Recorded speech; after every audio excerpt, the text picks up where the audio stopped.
Thank you, Madam, for giving the opportunity. Madam, I will be speaking on item 15, 16, 17, 18, 19 in today's list of business, Madam. Madam, a pattern of deception repeats every year with Ministry of Minority Affairs. In 23-24, the government allocated 3,097 crores in BE. Ministry of Minority Affairs surrendered 2,060 crores, barely utilizing the funds.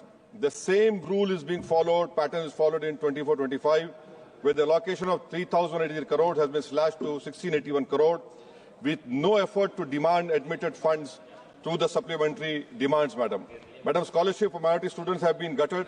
Pre-matric scholarship, only 90 crores of 326 crores have been utilized. Post-matric, 343 out of 1145 crores have been utilized, leaving thousands of students without promised support. Madam, government is not willing to make minority scholarship demand-driven.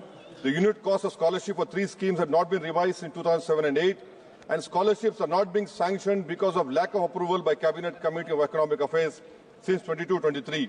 It is a known fact, empirical studies have proven literacy rate of Muslims for persons aged 7 years and above is lower than the All India literacy rate of same age. According to one study, Madam, the higher education Muslim enrollment is 8.91% compared to All India communities 26.7. Madam, PM Vikas, a scheme meant for skilled and entrepreneurship for minorities, has met the same fate. 540 crore allocation in 2024, only 240 crores have been utilized. This scheme was aimed to benefit 9 lakh candidates by 25-26. The budget has been slashed from 500 crores B to just 20 crore in RE 24-25, Madam.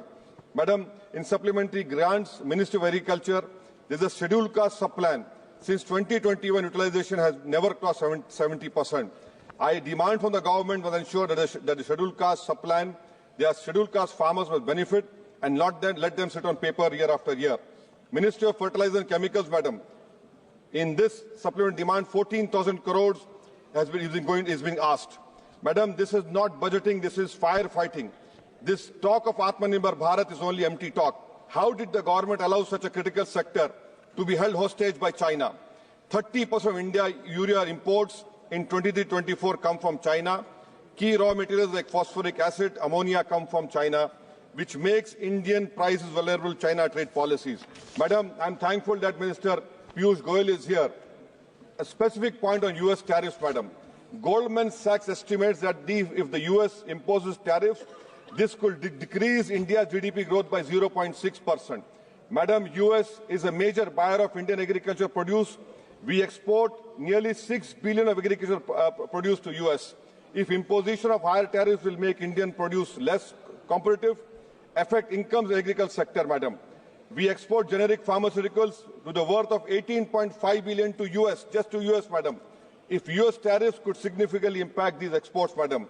Jewelry and precious metals are at risk because of US tariffs. This industry faces 13.32 tariff differential affecting SMEs engaged in jewelry manufacturing. Madam, we export to US diamond and gold products worth 12 billion. This tariff hike could reduce demand, impact jobs in Surat and Mumbai, Madam. I want a categorical assurance from the Minister and the government that the US tariffs will not be imposed on India from April 2. Bilateral trade agreement is going on, but the phase 1 is due by September, Madam. Can the government tell us that the EU market also has become restrictive? Will this government give a categorical assurance that neither CBM, EUDR will not be imposed on India by you, which will affect 3 billion of Indian exports, Madam, particularly iron and steel, according to economic survey. EUDR, 9.5 billion of Indian exports will be affected. Madam, in this supplement demand, MEA is asking 300 crores. Will India get a sanction waiver for Chabar port as we got in 2018? Madam, on Manipur budget, 14,763 school-going children are displaced due to violence. 96 schools have been used for relief measures. Internet shut for 54 days. And this government increased only 2% for education for Manipur. Madam, 258 killed, 60,000 displaced, which includes 22,000 children, 1,000 injured.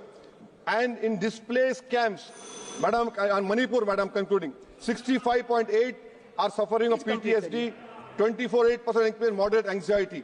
What do? You don't increase help by 4 crores. Water supply sanitation, Madam, 19% reduction. Significant cut in capital outlay in Manipur budget from 1612 crore to 1307 crore, Madam.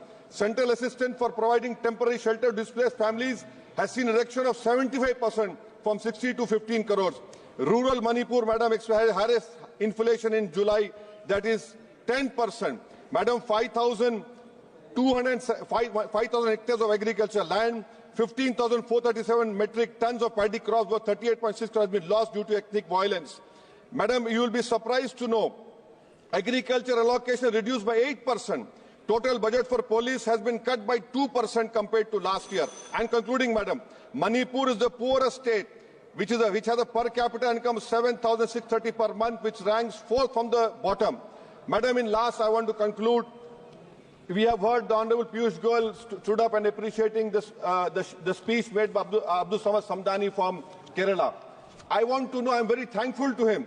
मैं शुक्रगुजार हूं उनका madam कि उन्होंने उर्दू के अशार पढ़ने पर इसको कटमुल्ला की जबान नहीं कहा, जो उनके एक वजीर आला ने कहा। ये भारत की खूबसूरती को आप नहीं समझ रहे हैं। आपको समझना चाहिए उर्दू इस मुल्क की आजादी की जबान है। अपने मुख्यमंत्री को समझाइए। बहुत बहुत शुक्रिया। माननीय सदस्य श्री अरविंद सावंत जी।